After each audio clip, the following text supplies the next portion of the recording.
ہمارے چینل تبلیغ T V کو ضرور سبسکرائب کریں اور نئی اپڈیٹس کے لیے گھنٹی کے بٹن کو ضرور دبائیں۔ یہ چیز بھی سمجھ میں نہیں آتی. پرسوں کسی کا فون آیا, آفس میں ایک شخص ہے اللہ کو نہیں مانتا, یورپ سے فون آیا کسی کا, یورپ سے, وہ اللہ کو نہیں مانتا اور کہتا ہے جس نے مجھے فون کیا وہ پٹھان لگ رہا تھا کوئی, کہہ رہا ہے کہ وہ اللہ کو نہیں مانتا اور مجھ سے بحث بہت کرتا ہے لیکن اخلاق کا بہت اچھا ہے. باس ہے میرا مگر امپلائیز کے ساتھ حسن سلوک, بولو بھائی بہت اچھا. میں نے جتنے بھی دہریے دیکھے ہیں یا سنے ہیں ان میں ایک چیز دیکھی, اخلاق کے بہت اچھے ہوتے ہیں. اخلاق کے کیا ہوتے ہیں؟ بہت اچھے, ادب و آداب بہت, تمیز بہت, کہہ رہے تنخواہیں ٹائم پہ, وہ بہت تمیز سے بات, بہت اچھے اخلاق کا عامل ہے لیکن اللہ کو نہیں مانتا. میں نے کہا یہ اچھے اخلاق بروز محشر اس کو اللہ کے عذاب سے نہیں بچا سکتے. کتنے ہی اچھے اخلاق کر لو. اکفرت بالذی خلقک من تراب, اللہ کہتے ہیں اس ذات کا انکار کرتے ہو جس نے تمہیں مٹی سے بنایا, اس کو بھول گئے. دیکھو بچہ بھی مٹی سے کھلونے بناتا ہے, کتنی محبت کرتا ہے نا اس سے, ہے بھائی کتنی محبت کرتا ہے. آپ اس کے کھلونے کو توڑ دیں, بچے کو غصہ آتا ہے میں نے مٹی سے بنایا تھا, غصہ آتا ہے نا اس کو. اللہ فرماتے ہیں کہ میں نے تجھے مٹی سے بنایا اور تجھ سے محبت کی اور تو بنانے والے کا انکار کر رہا ہے کہ کیسے بن گیا. اکفرت بالذی خلقک من تراب, فرمایا مٹی سے بنایا, ثم من نطفہ, پھر اس مٹی سے میں نے منی کی بوند بنائی.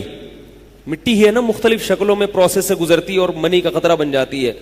ثم من تراب, اکفرت بالذی خلقک من تراب ثم من نطفہ ثم سواک رجلا, پھر اس نطفے میں آنکھ, ناک, کان, دل, دماغ, جگر, گردے, پھیپڑے, کلیجی, آنکھیں, کان, ناک, دانت, زبان اور یہ ساری چیزیں, انگلیاں, ناخن بنا کے سواک رجلا, انسان بنا کے سیدھا کر دیا بالکل برابر. اور اب تو کیا کہہ رہا ہے کہ میں اس کو نہیں مانتا کیونکہ وہ مجھے نظر نہیں آتا. وہ جو پٹھان بھائی جنہوں نے فون کیا پرسوں ترسوں کی بات ہے, وہ کہہ رہے ہمارا باس کہتا ہے جو گورا ہے کہ خدا ہے کہاں, دکھاؤ تو صحیح, سامنے کیوں نہیں آتا؟ اگر خدا ہے تو سامنے کیوں نہیں آ رہا؟ دکھاؤ تو صحیح کہاں ہے. میں نے اس سے کہا کہ وہ سامنے بھی آ جائے گا, اس سے کہو یہ تسلی بھی تمہیں ہو جائے گی, لیکن جب وہ آئے گا تو تمہارے پاس ایمان کا آپشن ختم ہو جائے گا. ایمان کا آپشن ختم ہو جائے گا. وہ سامنے اس لیے نہیں آتا کہ وہ اگر سامنے آئے گا تو آزمائش ختم ہو جائے گی. سامنے بیٹھی ہوئی چیز پہ تو سبھی مان لاتے ہیں. وما منعنا ان نرسل بالآیات الا ان کذب بها الاولون, اللہ فرماتے ہیں کہ ہم تمہیں اپنے دین کے برحق ہونے کی ایسی نشانیاں دکھا سکتے ہیں جو 2 اور 2 4 کی طرح ہیں, 2 اور 2 4 کی طرح. لیکن اس نشانی دکھانے کے بعد کسی نے تردد کیا تو پھر فوراً اللہ کا عذاب آئے گا. فرمایا جیسے ہم نے قوم سمود کو پہاڑ سے اونٹنی نکال کے دکھا دی تھی, لیکن پھر اس کے بعد قوم سمود کو اللہ نے ایمان کا موقع نہیں دیا, تباہ کر دیا. تو اللہ ایسی نشانیاں بھی دکھا سکتے ہیں. ایک غیر مسلم کہہ رہا تھا کہ بھئی ایسی نشانی مجھے چاہیے, سب کچھ مجھے یقین ہو گیا, اسلام کا سب کچھ ہو گیا, دلائل, مجھے ایسی نشانی چاہیے. بلکہ غیر مسلم کیا, وہ تو مسلم تھا لیکن اس کو اسلام پر شکوک و شبہات, ادھر ہی مسجد میں ہی آ کے ملا مجھ سے رمضان سے پہلے. شکوک اتنے ہیں اسلام پہ کہ میں چاہتا ہوں اللہ کوئی ایسی دکھا دے ایک دم ٹائٹ والی نشانی. نا ٹائٹ نہیں ہوتی جو ایک دم بس ایسے, جیسے میں کہوں کہ یار یہ سیب جو ہے نا یہ کیلا بن جائے تو وہ کیلا بن جائے, یہ خربوزہ کیا بن جائے, ناریل بن جائے. اگر اللہ ہے تو یہ کر کے دکھا دے. ہے بھائی بات آ رہی ہے سمجھ میں کہ نہیں آ رہی؟ تو اللہ کیا فرماتے ہیں کہ قوم سمود نے ایسی ہی بےہودہ نشانی مانگی تھی. وہ بےہودہ نشانی کیا تھی؟ پہاڑ سے اونٹ نکالو. کوئی لاجک بنتی ہے؟ خربوزے کو تربوز بنا دو تو سمجھ میں آتا ہے, کیونکہ خربوزہ اور تربوز آپس میں تھوڑے تھوڑے ملتے جلتے ہیں نا. نیا نیا کوئی گاؤں سے آئے تو وہ تو اس کو خربوزہ بولو تو تربوز اٹھا کے لے آئے گا, تربوز بولو تو خربوزہ اٹھا کے لے آئے گا. ٹھیک ہے, تھوڑا سا ان میں ہے. لیکن پہاڑ ہے, اس سے کیا بولا, اونٹنی نکالو. تو اللہ فرماتے ہیں کہ ہمیں عادت کیا ہے ہماری, کہ جب ہم ایسی نشانی دکھاتے ہیں تو پھر کذب بها الاولون, لوگ, پہلی بات تو یہ کہ عادت یہ ہے کہ لوگ ایمان لاتے نہیں ہیں, اسے یا تو نظر کے دھوکے پر محمول کریں گے یا اس کی کوئی سائنٹیفک لاجک نکالنا شروع کر دیں گے یا اس میں کچھ جادو کا الزام لگا دیں گے, جادو کیا ہے. فرمایا کہ وما منعنا ان نرسل بالآیات الا ان کذب بها الاولون, فرمایا اس لیے ایسی نشانی نہیں دکھاتے, بہت ساری وجوہات میں سے ایک یہ ہے کہ پچھلی امتوں کو جب بھی دکھائی ہے انہوں نے اقرار نہیں کیا. فرعون کے سامنے معجزے دکھائے گئے, فرعون نے جادو جادو کہہ کہہ کے موسیٰ کا انکار کرتا رہا, جادوگروں کا مقابلہ کرا کے ثابت کرا دیا کہ یہ جادو نہیں ہے, جادوگروں نے اقرار کیا کہ جادو نہیں ہے. موسیٰ نے کہا کہ فرعون نے کہا کہ جیسے معاذ اللہ موسیٰ جھوٹ بولتے تھے جادوگر بھی جھوٹ بول رہے ہیں. تو بھائی جب آپ انکار کرنے پر آ جاؤ تو بڑی نشانی ہو یا چھوٹی نشانی ہو آپ نے انکار کرنا ہی ہے, اور جب ماننے پر آ جاؤ تو اللہ نے اس کائنات میں اتنی نشانیاں رکھ دی ہیں پہلے سے بغیر ہمارے مطالبے کے کہ ان نشانیوں کو دیکھ کر ہم اس ضبط پر ایمان لا سکتے ہیں, کہ ان کو دیکھے بغیر بھی لا سکتے ہیں. صحابہ کرام جو تھے وہ معجزے دیکھ کر ایمان نہیں لائے تھے, اور جن لوگوں نے نبی سے معجزوں کا مطالبہ کیا کہ چاند کے 2 ٹکڑے کر دیں, نبی نے ان کے سامنے ٹکڑے کیے تو بھی وہ ایمان نہیں لائے. نہیں لگا نا, نظر کا دھوکا ہے, یہ غلط ہے.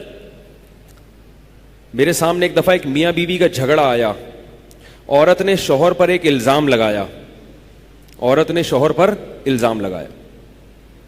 شوہر نے کہا یہ الزام غلط ہے, عورت نے کہا قسم اٹھا کے کہہ دو غلط ہے. شوہر نے کہا ٹھیک ہے, اس نے اللہ کی قسم اٹھائی اور کہا کہ یہ الزام غلط ہے. میں بیٹھا ہوا تھا نا, کیونکہ میں کیس کاؤنسلنگ کر رہا تھا میں, تو عورت نے کہا یہ جھوٹ بول رہے ہیں. مجھے غصہ آیا, میں نے اس خاتون سے کہا کہ پھر آپ نے یہ کیوں کہا تھا کہ یہ قسم اٹھا کے بولے. نہیں آ رہی بات, بھئی قسم اٹھوائی کیوں؟ جب آپ نے یہ بعد میں بھی یہ کہنا تھا کہ یہ جھوٹ بول رہا ہے تو آپ کو قسم نہیں اٹھوانی چاہیے تھی, اس سے قسم بھی اٹھوا لی اور اب کیا الزام لگ رہا ہے, جھوٹ بول رہا ہے. تو یہ تو غلط ہو گیا نا. نشانی مانگو اور جب مل جائے تو بولو یہ ڈرامہ ہے, یہ یوں ہے, یہ فلانا ہے, یہ ڈمکانا ہے. تو اللہ نے اس کائنات میں اپنے برحق ہونے کی اتنی نشانیاں رکھ دی ہیں جو قرآن میں اللہ نے بیان کی. آ کا فرتا سوالیہ نشان ہے. آ کا مطلب ہوتا ہے عربی میں سوال, ایسی ذات کا انکار کرتے ہو جس نے تمہیں مٹی سے بنایا. غور تو کرو, پھر اس مٹی کو کیا بنا دیا, پانی کی ایک بوند. پھر اس پانی کی بوند کو ماں کے رحم میں رکھ کے آنکھ, ناک, کان, دل, دماغ, جگر, کیسی اس میں سافٹ ویئر انسٹال کیے ہیں کہ روٹی کھاتی ہے ماں اور ساری چیزیں بننا اور اگنا شروع ہو جاتی ہیں. ثم سواک رجلا, پھر انسان بنا کے ہم تمہیں باہر نکالتے ہیں. اور لا تعلمون شیئا, اس وقت جب تم دنیا میں آتے ہو تمہیں دنیا کی کسی چیز کی کوئی خبر نہیں ہوتی, پتہ ہی نہیں ہوتا. لیکن وہ رب تمہاری ضرورتیں تم سے زیادہ جانتا ہے, لہذا وہ تمہیں تمہاری خوراک کا بھی انتظام کرتا ہے. اس وقت انتظام کیا اس نے, ماں کی چھاتیوں میں دودھ پیدا کر دیا. پھر انتظام کیا دنیا میں آئے, آسمان سے بارشیں برستی بھی دیکھی تم نے. یہ سب تمہاری زندگی کا سامان تھا. ساری چیزیں دیکھتا دیکھتا دیکھتا اندھا ہو جاتا ہے. دیکھتے جیسے جو چیز بہت زیادہ نظر آتی ہے نا تو وہی پھر نظر نہیں آتی. کسی نے بڑی پیاری مثال دی ہے, ہمارے جسم کے اعضاء میں ہمارے سب سے قریب, آنکھوں کے سب سے قریب کون سا عضو ہے؟ بولو نا بھائی, ناک ہے نا. ناک ایک ایسا عضو ہے جو ہماری دونوں آنکھوں کے بالکل درمیان میں ہے, لیکن ہمیں اپنی ناک کے علاوہ باقی سب چیزیں آسانی سے, بولو نا بھائی, ہاتھ نظر آتا ہے بھائی, پاؤں نظر آتے ہیں, ناخن نظر آتے ہیں, ایسے دیکھ لو ناخن نظر آئیں گے, کسی اور کی ناک بھی نظر آئے گی. بلکہ کسی اور کی سب سے پہلے ناک کی نظر آئے گی آپ کو. نظر نہیں آ رہی تو کیا چیز نظر نہیں آ رہی؟ اپنی ناک. اس لیے کہ بہت قریب ہے. چونکہ اللہ بہت زیادہ قریب ہے اور وہ اس وقت سے جانتا ہے. هو اعلم بكم اذ انتم اجنۃ فی بطون امہاتکم. فرمایا جب تم ماں کے پیٹ میں جنین تھے, بن رہے تھے, چھپے ہوئے تھے, اس وقت سے جانتا ہے تمہیں. بنا رہا ہے وہ تمہیں, اس وقت سے جانتا ہے. تو چونکہ اتنا قریب ہے اسی لیے وہ ہمیں نظر نہیں آتا. وہ نظر نہیں آتا. اتنی نشانیاں اس کی ہیں, اتنی نشانیاں کہ انہی نشانیوں کو بھولتا ہے انسان. تو اللہ نظر کیوں نہیں آتا؟ اس لیے نظر نہیں آتا کہ جس چیز کی نشانیاں رکھی جاتی ہیں, علامتیں رکھی جاتی ہیں, وہ اسی لیے رکھی جاتی ہیں کہ وہ چیز ہمیں نظر نہیں آ رہی ہوتی. میں اکثر مثال دیتا ہوں, آپ جب لانگ روٹ پہ نکلتے ہیں, ہائی وے پہ نکلتے ہیں, تو جگہ جگہ سائن بورڈ نظر آتے ہیں نا آپ کو ہائی وے پہ. کیا خیال ہے؟ سب سے پہلے جب کراچی سے نکلیں گے, لاہور 1200 کلومیٹر یا 1500 ایسے لکھا ہوا نظر آئے گا. تو یہ سائن بورڈ کس کی علامت ہے؟ کہ لاہور یہاں سے کیا ہے, بالکل سیدھا. اب آپ کو لاہور یہاں نہیں ہے. کیوں نہیں ہے؟ کیونکہ مجھے نظر نہیں آ رہا. بھائی سائن علامت لگانا اسی لیے تو ہے کہ اگر نظر آ رہا ہوتا تو یہ علامتیں لگانے کی کیا ضرورت تھی؟ کیا خیال ہے بھائی؟ آپ جاتے جاتے روڈ 2-3 طرف ٹرن ہو رہا ہے, کہ ادھر بھی نکل رہا ہے, ادھر بھی نکل رہا ہے, سیدھا بھی نکل رہا ہے. اب آپ کو پتہ نہیں کہ ادھر لاہور کے لیے ادھر ٹرن کرنا ہے, میں نے لاہور کے لیے ادھر ٹرن کرنا ہے, یا لاہور کے لیے میں نے سیدھا جانا ہے. تو سائن بورڈ لگا ہوتا ہے نا, ایرو کا نشان ہوتا ہے, لاہور کہاں ہے بھائی؟ لیفٹ سائڈ پہ اتنے کلومیٹر. اگر نظر آ رہا ہوتا تو یہ علامتیں لگتی. اللہ نظر نہیں آ رہا, تبھی تو اس نے اپنی وجود کی علامتیں رکھی ہیں. اور سائن بورڈ اتنے لگا دیے ہیں اس نے, جگہ جگہ جگہ جگہ. بچہ جب بلوغت کی دہلیز پہ قدم رکھتا ہے, بالغ ہونے سے پہلے اسے اللہ کے وجود کی علامتیں نظر آنا شروع ہو جاتی ہیں. اتنی علامتیں, اتنے سائن بورڈ تو کسی سفر پہ نہیں ہے راستہ دکھانے کے لیے. ہم جب سفر کرتے ہیں تو کتنے سائن بورڈ آئیں گے؟ 20 آ جائیں گے, 100 آ جائیں گے نا, زیادہ سے زیادہ. لیکن اللہ کی علامتیں جو اللہ کا راستہ ہمیں بتاتی ہیں, جو اللہ کا پتہ ہمیں بتاتی ہیں کہ کوئی ہے جس نے پیدا کیا, جس نے بنایا, وہ سائن بورڈ اتنے ہیں, اتنے ہیں, اتنے ہیں جس کی انتہا نہیں ہے. سب سے پہلے بچے کو جو پہلا سائن بورڈ نظر آتا ہے نا, جو بتاتا ہے کوئی ہے جس نے پیدا کرنے والا, وہ اس کے والدین ہیں, وہ اس کی ماں ہے, جو اس سے بے پناہ محبت کر رہی ہوتی ہے, اسے اپنے سینے سے لگا کے رکھتی ہے, رات کو اس کی پوٹیاں صاف کر رہی ہے, پیمپر صاف کر رہی ہے, چیختا ہے, چلاتا ہے تو لوریاں سنا سنا کے اس کو چپ کراتی ہے, اپنی چھاتی سے فیڈ کراتی ہے.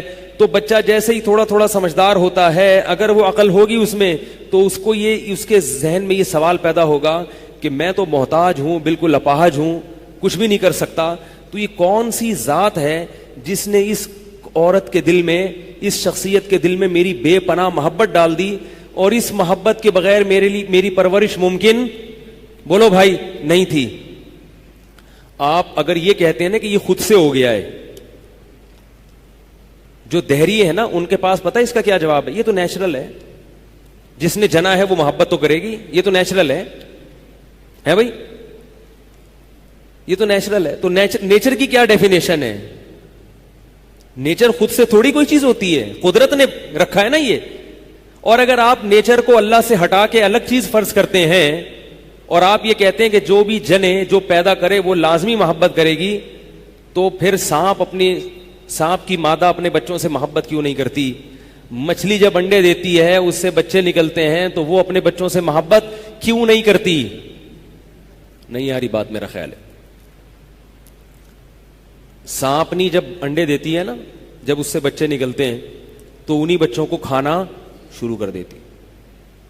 کہتی خوراک ہے بھائی, میرے ہی انڈوں سے نکلے تو کیا ہوا, ہے تو پروٹین سے بھرپور نا, کھاؤ. آپ کہہ سکتے ہیں کہ بھائی وہ تو چونکہ انڈوں سے نکلے ہیں نا, ڈائریکٹ بچے پیدا نہیں کیے اس نے, وہ تو انڈوں سے نکلے ہیں, تو اس کو بھول گئی ہے کہ یہ, کیونکہ انڈوں سے بچے نکلتے بہت دیر سے ہیں, ڈائریکٹ جنا نہیں ہے اس نے, وہ تو بھول گئی ہے. تو مرغی کیوں نہیں بھولتی؟ پھر مرغی جب انڈے دیتی ہے, کتنے دنوں کے بعد اس میں سے بچے نکلتے ہیں، لیکن ان بچوں سے مرغی جو عشق اور محبت کرتی ہے وہ بھی دیکھنے کے لائق. آپ کبھی مرغی اس نیت سے پالیں اور آپ کو مرغی میں اللہ کا وجود نظر آئے گا. ایسی محبت کرتی ہے نا اپنے چوزوں سے. آپ اپنے ڈڑبے میں کمزور سی مرغی لا کے چھوڑیں. میں نے ایک دن کیا کیا، میرے پاس مرغیاں تھیں تو ایک مرغی نئی لایا، میں ذرا کمزور تھی. مرغیوں میں جب نئی مرغی آتی ہے نا تو اس کی شامت آتی ہے، وہ نئی والی مرغی کو ایکسپٹ نہیں کرتی، وہ مارتی ہیں اس کو. میں نئی مرغی لا کے میں نے ڈالی، پٹنا شروع کیا اس مرغی نے. ساری پرانی مرغیوں نے مار مار کے بھرگس نکال دیا اس. 2-3 دفعہ میں نے ارادہ کیا اس کو ذبح کرتا ہوں. اللہ کی قدرت کہ وہ کڑک ہو گئی. وہ کیا ہو گئی؟ وہ کڑک ہو جاتی ہے نا، بیٹھ جاتی ہے اپنے. تو ہم نے کہیں سے انڈے لا کے اس کے نیچے رکھ دیے. ہم نے کہا لے بھائی. اب اس کی ٹور چینج ہو گئی. اب اس نے سائن بورڈ لگا دیا ہٹو بچوں کا. کیا لگا دیا اس نے؟ اس جو کڑک ہوئی ہے مرغی، اس نے کیا لگا دیا؟ ہٹو بچوں. اب کوئی قریب آئے. پھر جب کچھ دنوں کے بعد اس کے بچے نکلے، چوزے نکلے، وہی سائز ہے اس کا، وہی کمزور، لیکن بچوں کی وجہ سے اس میں اتنا کانفیڈنس پیدا ہوا اپنے بچوں کی خاطر. اب اس کو اپنا دفاع نہیں کرنا، کس کا کرنا ہے؟ بچوں کا. اب جو مرغیاں پہلے اسے مار رہی تھیں وہ اس سے ڈر ڈر کے بھاگ رہی ہیں. طاقت تو پہلے سے بھی کم ہو گئی، قوت پہلے سے بھی کم ہو گئی، کیونکہ اتنا عرصہ بیٹھی رہی ہے. اعتکاف میں بیٹھی ہوئی تھی نا، وہ تو 21 دن کا اعتکاف تھا. تو جیسے آپ اعتکاف میں بیٹھتے ہیں تو تھوڑی سی توانائی میں کمی آ جاتی ہے. تو مرغی کا اعتکاف کتنے دن کا ہوتا ہے؟ 21 دن کا. 21 دن وہ اعتکاف میں بیٹھ کے جب اٹھی ہے، اتنی توانائی اس کے اندر. وہ کیا تھا؟ بچوں سے عشق اور محبت کہ اب میں جان پہ کھیل جاؤں گی، بچوں پہ آنچ نہیں آنے دوں گی. یہی جب سانپ کی مادہ کے ساتھ ہوتا ہے تو وہ انہی بچوں کو کھا جاتی ہے. مرغی کے ساتھ ہوتا ہے تو ان بچوں کو کی حفاظت کرتی ہے. مچھلی کے ساتھ ہوتا ہے، مچھلیوں میں بعض مچھلیاں انڈے دیتی ہیں، بعض ڈائریکٹ بچے دیتی ہیں.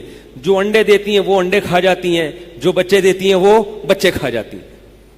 تو یہ اللہ نے بتا دیا کہ میں جس کے دل میں چاہوں گا محبت ڈال دوں گا اور جس کے دل میں چاہوں گا نفرت ڈال دوں گا.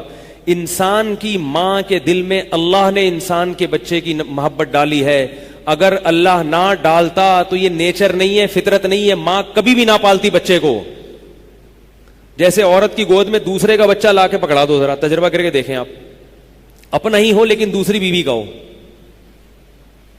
وہ جیسی پوٹی کرے گا نا، ہاں اس کا تو کام ہی ہر وقت کیا ہے؟ گند کرنا. اس کا کام کیا ہے ہر وقت؟ گند کرنا، پوٹیاں کرنا. عورت کو دوسرے کے بچے کی پوٹی سے الٹی آتی ہے اور اپنے بچے کی پوٹی سے الٹی نہیں آتی. حالانکہ پوٹی کی ڈیفینیشن تو سب جگہ ایک ہی ہے. کیا ہے؟ اس کا لیبارٹری ٹیسٹ کرائیں، سب پوٹیاں اللہ معاف فرمائے ایک جیسی ہوتی ہیں.